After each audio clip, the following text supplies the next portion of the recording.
All right. Well, hello, Antonio. Thank you so much for joining me today. Thank you, Susan, for the invitation.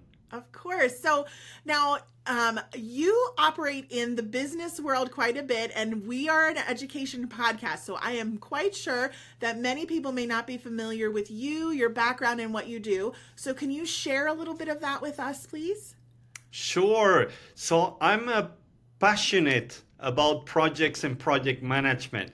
I've been working in projects for 25 years in the corporate world, leading big transformation, mergers, now currently on sustainability transformation.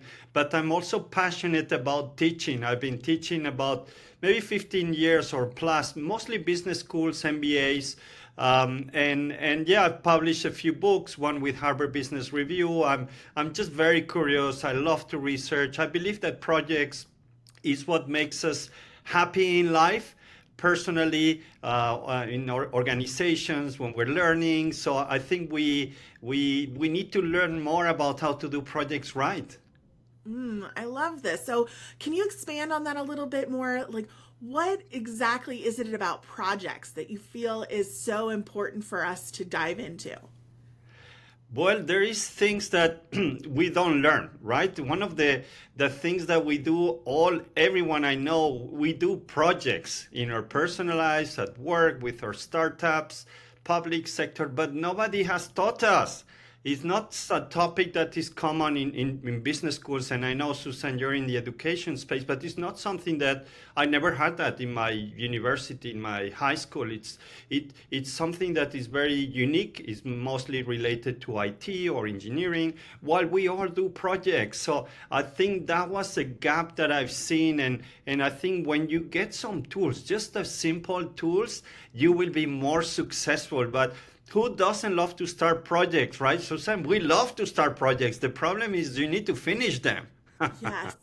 Yes, absolutely. Well, okay, so let's I want to dive into this even more because my husband before he came on board with us, he was a project manager for 20 years in concrete construction. And Wow, I and love your husband. I have no idea what he was doing all day. He would tell me I'm managing like five different projects. And they have all of these different, schedules and all of these values that he has to work on. And I'm like sitting here going, that does not compute for me. So what are some skills and tools that we need to work with to help us better understand project management and to finish our projects? Well, your husband is like the example of what has happened in this profession. We love what we do. We work hard, but nobody understands what we do. We have made it super complicated, right? And for good reasons. But I think one of my missions over the last 10 years has simplify. So Susan, you have a project for what tool do you need? What is the things that matter? So let me give you an example. First, never start a project if you don't have capacity, right? I always tell companies, small one, larger, I'm working with some big companies and say, some big companies, they don't know even how many projects they have. And some other small ones, they tell me, we have more projects than people. How can we manage? So one basic rule for everyone who's listening, never start a project if you don't cancel or stop any two or three projects that you're doing. So free up some space. If you launch a project on top of many things, it's going to just, it's failure almost guaranteed. Second, spend more time thinking on why we do the project. So we always start a project, construction project, but we forget about the why. And people are get excited, motivated, committed to a project if the why is clear. I give you an example. I was working with somebody in HR and I asked her, what's your project about? She told me, we're launching a new HR system. Who cares, right? Why are we launching that new HR system? Because our employees are not very happy. This system has some modules which is about social media. And I asked her, why do we need that? And she said, because people will engage more, our employees will more communication, there will be likes, we will share more information, and they will be more engaged. So I told her, Maria, your project is not an HR system. The why of your project is we want to increase engagement of employees. So that's a big game changer. When people start talking about the why, you create more engagement. If you talk about the what, nobody cares. People are fed up with projects. Exactly. So this is something that I know that I struggle with when we're working on projects within our organization. I know a lot of others struggle with this idea as well. How do we get to our why? We think we know, like just like in your example with Maria, she thought she knew her why, right? Mhm. But it wasn't the actual why that was driving the whole project. So how do we get to the best why? Okay, so that simple formula for everyone listen. Ask 3 to 5 times why are we doing this project? There needs to not you want to learn piano, but why do we want to learn piano? Just because it makes me happy, because this is really where you get into the why. I want to perform for family and friends. And what why is that? Because I feel fulfilled. I feel like I'm contributing. I can live my creative heart. And why are you doing this type of projects, right? If you ask 3 to 5 times why, that gets you to the real purpose of your project. If you're not able to have a compelling purpose, don't start the project. Nobody will see why we're doing the project. So don't start it because you're just adding more pressure and people will say, it's not clear why. So I always say, think 2, 3 times more about the why the project. One another tool. I love simple tools that anybody can apply. Mm-hmm. The most engaged people in your company, in any company working in a project, are volunteers. So you have an idea. We're launching this new product for our company. Who wants to work on it? People should jump. Say, yes, this is exciting. I want to be part of it. Yeah. Right? And these Yeah. people are committed already on day one because they saw the why. They say, well, I want to work on Susan. I love that topic. I'm working now on sustainability. So there's a lot of people. And another thing of this tool is if you say, who wants to join this project and nobody raises the hand, that's a big problem. Don't launch the project because you cannot force it. People Mm-hmm. will not get compromised like that. And so there's something in the way you focus the project. There's something that is wrong on the purpose. Maybe it's not the right timing. So very simple way to find out whether your project has value for your organization. Ask for volunteers. I love that because when we work with arts integration, and that's oftentimes seen as a project, Yeah, it's a yeah, long-term method, but it's really a project when you're trying to implement it. exactly. It's asking people to participate, and sometimes buy-in is the biggest struggle Mhm. that leaders have is getting the buy-in. So let's say it flops. Let's say you have what you think is a compelling why, you've shared Yeah. it, but you don't get any volunteers. How do you then discern whether or not to try again with a different message or to move to a different project and just put this one on the shelf? There's two approaches I recommend, Susan. First, if you're convinced, Susan, this has to work. People don't see it. Try to get 1 or 2 people engaged. Spend a bit more time explaining. So convert a few and start small. Start small, and if in 3 weeks, in 6 weeks, you're not able to show any value, then drop it. But if you start seeing value, and then that will create a kind of a snowball effect. So Mm. start small instead of engaging the whole company. Start small, build some early adopters. If that's good, move on with the full project. Second, I think some projects are an opportunity to learn. So failure is not bad. Failure of a project, stopping a project, as long as you say, okay, what are the lessons learned? How would we do it differently next time? That is massive. This is one of the most valuable aspects in management is failures. If we learn from a project that failed, the second time we're going to do much better. So I always encourage people to stop project. It's difficult. I don't know why, but project have this emotional connotation. It's a bit like a relationship. You remember when you are dating younger and you have this, but you know that person maybe is not the right one for you, but then you feel guilty and Yes. take forever. No, just stop it, right? Woo, that's harsh, but it's so true. It's don't waste the time, right? Because you're Exactly. stealing it You're from not something else. Yes. exactly. Yes. So, this is such good information, Antonio, because I can't tell you how many times that we've said to people, start small. Don't feel like you have to bring everybody on the team in. And so it's so refreshing to hear that that's it's based in some really good methodology. On your website, I found this to be really interesting. That you share that the most significant disruption of the 21st century is not technology or artificial intelligence, but it's the way that organizations and countries will be managed through projects. Mm. So that is a huge statement, especially right now with all of the All change right. that's happening, particularly with tech and AI. Mhm. So, why do you feel like projects and project management is going to be the bigger disruptor? I think it's a bit of a vision that I had, Susan. I think what is happening is that we discuss about the future of work today, mostly whether we work from home or remotely or from the office. I think that's very superficial. The actual disruption is that we've been working for 100 years in organizations which tend to be quite stable with hierarchies.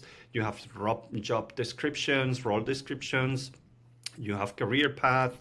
The type of skills are mostly deep skills like finance, marketing, sales. And my vision is that artificial intelligence is happening, and the things that they focus are on these deep skills. I work in a bank for many years, and today in a bank you see more techie people than bankers because the banking part is done by AI and fintech. So I think that shifts the type of work where you are in a box working always in a hierarchy to something really agile. So what I see, and companies are doing that, I'm writing an article for HBR, is that they're canceling job descriptions. Maybe in your company they're not so important, but there's companies with 10,000 or 100,000 people, they have job descriptions. And that doesn't make sense, right? People work on the priorities, on the projects that we're launching. So we're moving from a very hierarchical, static world to a more dynamic and agile and fluid, which is work in projects. And I see the future where people will be a bit independent. You might work for a big company, Microsoft, Google, but you will choose where you want to work, right? We're launching these projects. I want to work in this project for 9 months. When the project is over, you move to the next one. And so that's where I say that projects are the future. The same for organizations, for countries. I love to see countries. We have a big vision for the country. Say by 2030 we want to double education. We want to remove poverty. We want to. I love that. It's just so powerful. It makes people proud being part of a country where there's a strong vision, where there's strong program. Unfortunately, there's not many. I think unfortunately this part is much more short term and individualistic, but there's so much power in understanding projects to generate passion, and engagement and people being proud, and we don't use them enough. So that's one of my missions and part of all what I write. Oh, and I totally agree. And I think it's something that in education, we've been so based in the industrial society, right? Hmm. That we Hmm. haven't yet prepared our students. We talk about this a lot, that we need to prepare our students for a future that does not yet exist and that we cannot see. But Hmm. how do you do that? And I think you're so right in that that how people work is just totally changing and what Yeah. they're working on. So how can we prepare as educators? How can we prepare our students to be ready for a project management economy? I love that, Susan, and you're an expert in this field. So I appreciate what you're saying. I think I'm not an expert in education. I've been teaching for many years. I think it's all much more experience. But I was a terrible student. I was just terrible. I just had really big problems in Spain when I was young. You had to memorize books. And they were asking what's in that page, and I said I have no clue. Either my memory doesn't write and tell me. So I really I was hurt by the system. I didn't feel like empowered, and my way of teaching was the opposite. So maybe one of the reasons I wanted to teach is was make it simple for make it fun. And so it's about experience. It's about giving students more power, right? To play, to make scenarios, to take decisions, to fail. Why do we need to always rank and so? But to let people fail and learn from that, that's actually good. So the teaching has to also move from a very hierarchical, static approach to a much more fluid. I think maybe if you're teaching the same class to two courses, they're completely different. But at Mm. the end of the day, what you want is that the students understand the tools, feel more comfortable, know what they're talking about, they know how to implement it. That's a bit how I see education. Is for me, every class it's a bit different. Depends. We'll see. And it's a bit of a risk and doesn't feel good, right? As a teacher, that you say, okay, we'll see. We have a few points, but we'll see. But I see that we're moving to that direction. And probably you can talk about this more better than me. Well, I don't know about that because my expertise is not in project management. But we do have project based learning in education. Yeah. But it's still, again, that messy middle and where we see ourselves as teachers as being more facilitators rather than kind of just Yeah. information providers. Yeah. So one, there are so many questions that I have in my brain right now. Okay. So I'm trying to figure out where to start. One of them Whenever. is what are the specific skills that make someone successful at projects versus somebody who doesn't have those skills and maybe flounder in a project setting? Okay, I can super simplify this just for people to understand. So you need three dimensions. We need to develop some technical knowledge about project management, like your husband. I'm sure he's great doing project plans and risk management and all these interdependencies and defining the scope of the requirements. So that for me, if you want to work in projects, you need to understand that. Maybe you don't need to be the most expert, but understand how that works, even adding agile methods and all these new. Then the second area is very important. Talking to one of the point earlier, Susan, about the purpose. Why are we doing the project? So you need to be able to connect your project and the purpose to your organization. Understand where are we going, why. So for example, the case of Mary with the HR system, the company was looking to increase employee engagement. That was one of the priorities. So if I know that my project connects to that, then I will get more buying and more support from the top and more resources. So the business, the organization understanding how we're moving, our strategies, priorities is the second part. And in a small company, it's the same. We need to understand where we're going as a startup. What are our goals in the next year? And the third one is leadership. So leadership is something that it takes more time to develop. It requires self-assessment, being honest with yourself. What are your strengths and weaknesses? But the problem with projects is that because people often don't report to you, they are kind of borrowed to your project, and they have other bosses. So these skills of leadership are even more important. People, yeah, you need to convince them. You need to persuade the organization to support you. You need to be managing conflicts. So the leadership, the business organizational understanding, and project management skill, technical. These are the three legs of what you need to develop if you want to make a career in this space. That's so good.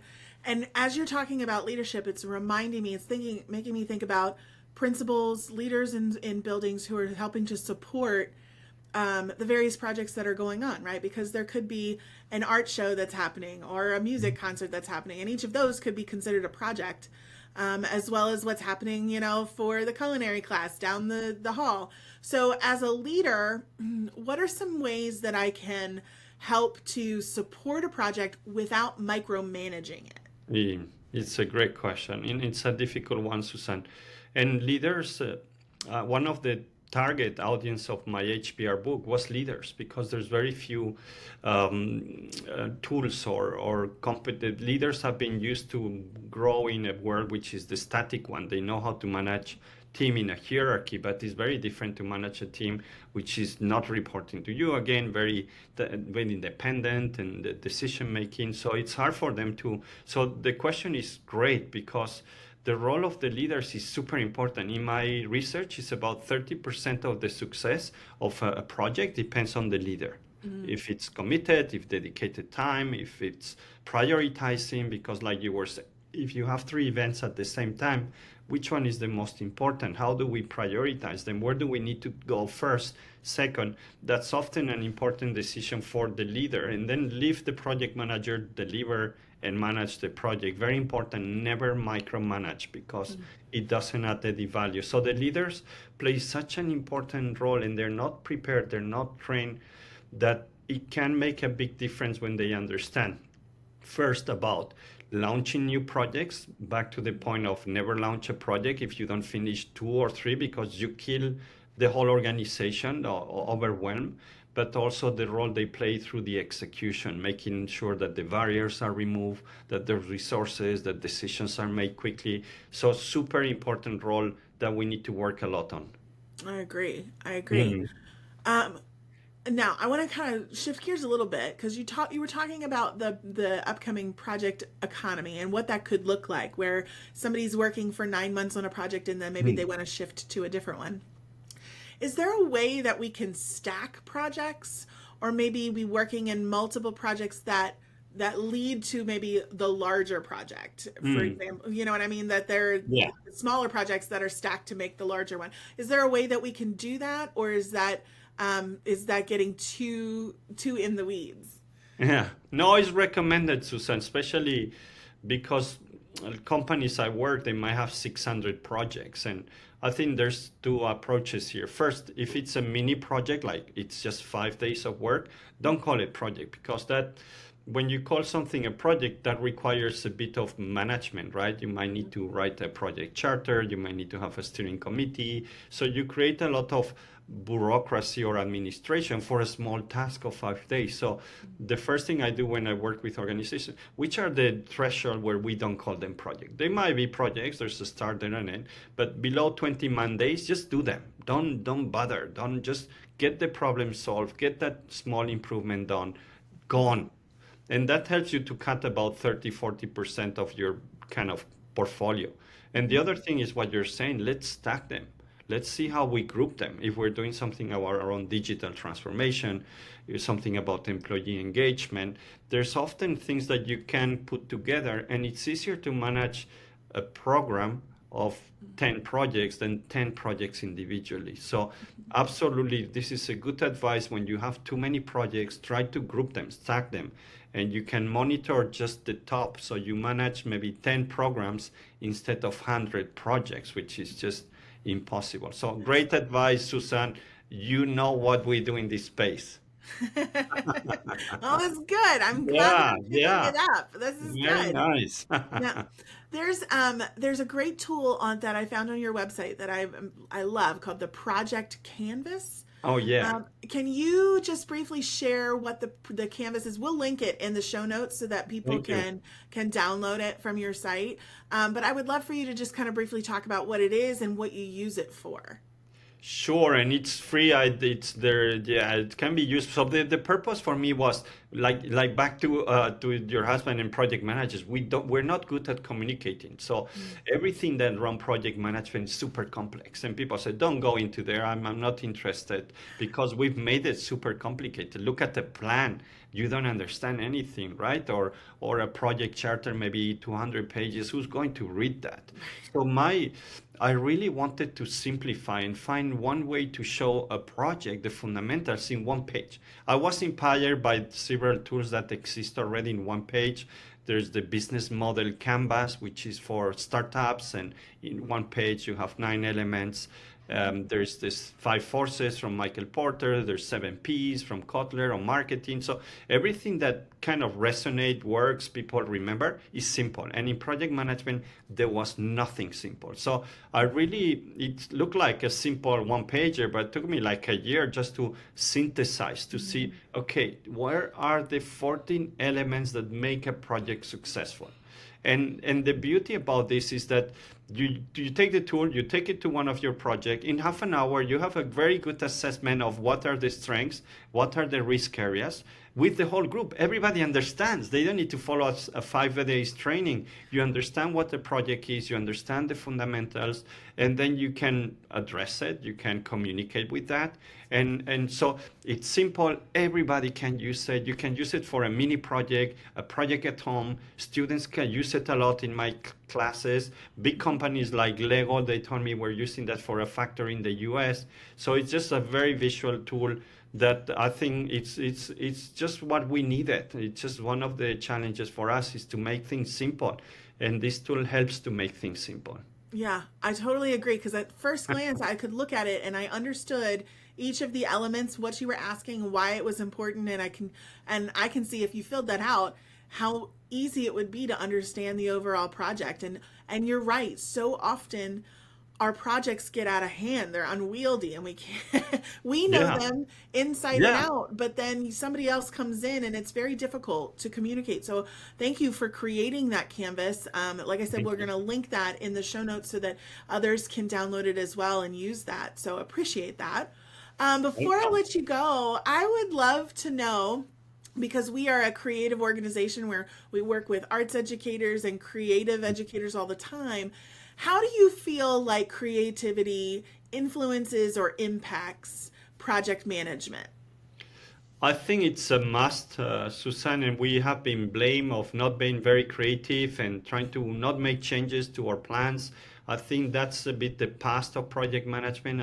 What I talk about is modern project management, something that is adapted to a changing world where we need to adapt as well and make things simple. So I absolutely think that creativity is a must. And one thing that we don't do very well. The only thing in embracing creativity depends on where you are in the project. So I think the creativity in projects have to be at the beginning, before starting the project. Imagine you want to build a new house. So you can do crazy ideas at the beginning in the planning, in the sketching, in the scenarios, but at one point we need to make a decision. Some elements have to be fixed. And then that has to stay. You can add more rooms, you can add a swimming pool, things that don't really break down the construction. But you cannot start a project and then start building and being creative then, because that's where you have a problem. That's where projects go out of control. The best projects ever. One great example is the Empire State Building. That project was delivered on time, on budget, on everything. It was one of those years. And imagine what happened there is that there was a phase of innovation, creativity. What do we need to do? There was a very strong phase on planning. So everything was planned to the detail. Then execution is easy, right? We know what we need to do. We thought about all the options. We know what is the option and we implement. When you mix up all these things, when you start, then you do changes, then you plan, then you put creativity on top, it's a mess. So yes, creativity, absolutely. But let's do it at the beginning, the big part, then do a good plan and then execute. That's good project management. I love that. Yeah. Well, this has been so enlightening today. Thank you so much for joining me. Where can people connect and follow you? Well, my website, antonionieto.rodriguez.com, and then I have a LinkedIn newsletter, which I talk every week about a project, and I use the Canvas mostly to analyze projects that happen around the world, a big wedding, whatever I see that I like, I'll just go into and analyze the project and see what, yeah. So website, LinkedIn, and yeah, happy to have more exchanges around this topic, which I think it's so important for everyone to be more successful. It's a pleasure to be here, Susan. Thank you for what you're doing in this space too. Thank you.